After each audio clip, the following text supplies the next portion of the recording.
Hello மக்களே, எல்லாருக்கும் வணங்க. இன்னைக்கு செகண்ட் ப்ரோமோ ரிலீஸுங்க. செகண்ட் ப்ரோமோ வேற லெவலா இருக்குங்க.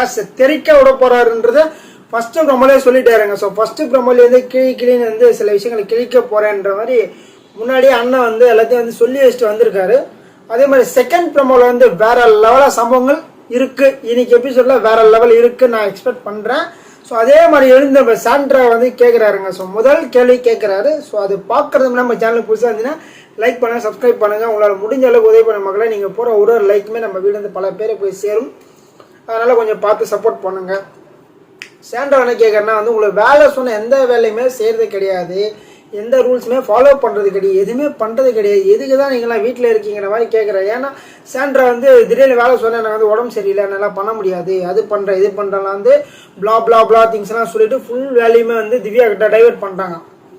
ஏன்னா வந்து அவங்க ரெண்டு பேரும் ஃபஸ்ட்டு பர்ஃபார்மன்ஸ் எடுத்திருந்தாங்க. நேற்று வந்து ஃபஸ்ட்டு பர்ஃபார்மன்ஸ் ரெண்டு பேரும் சொல்லியிருந்தாங்க. ஸோ திவ்யா மற்றும் நம்ம சாண்ட்ரா சொன்னது வந்து பிக் பாஸ் என்ன பண்ணாங்க, ரெண்டு பேர் ஆட்டிடியூட் வேறு மாதிரி இருந்துச்சு. ஓகேங்களா? ஸோ திவ்யா என்ன பண்ணாங்கன்னா பிரசன்ட் கிட்ட சொல்லி எல்லாருமே வந்து ஆல்ரெடி எங்களுக்கு ஓட்டு போட்டாங்க, ஸோ நீங்களும் ஓட்டு போட்டேன், கம்பல்சரி நாங்கள் ரெண்டு பேருமே ஜெயிலுக்கு போய்டுற மாதிரி ஒரு கான்செப்ட். ஏன்னா அதுக்கு முன்னாடி வந்து நம்ம சாண்ட்ரா மற்றும் திவ்யா பேசியிருந்தாங்க. ஸோ சாண்ட்ரா என்ன சொல்கிறாங்கன்னா, நீங்கள் வந்து எல்லாருமே எனக்கு நான் வந்து கனி கூட இல்லை வந்து ரம்யா கூடலாம் என்னால் ஜெயிலில் இருக்க முடியாது, ஒரு நாள் தான் ஜெயிலில் இருக்க போட்டீங்க, அந்த ஒரு நாளுமே நான் வந்து எனக்கு பிடிச்ச நம்மளோட ஜெயிலில் இருப்பேன்றதெல்லாம் வந்து என்னென்ன ஒன்றுமே புரியல. ஸோ இவங்க ஒரு பிளான் போட்டு ஸ்கெட்ச் போட்டு பர்ஃபெக்டாக ஒரு இது பிளான் பண்ணி வச்சுட்டாங்க.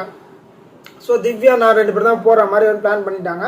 அதனால் சாண்ட்ரா வந்து அப்படியே அந்த பிரச்சனைக்கிட்ட வந்து திவ்யா வந்து சொல்லியிருக்காங்க. ஸோ ஓட்டு வந்து எனக்கு போடுற மாதிரி சொன்னாங்க.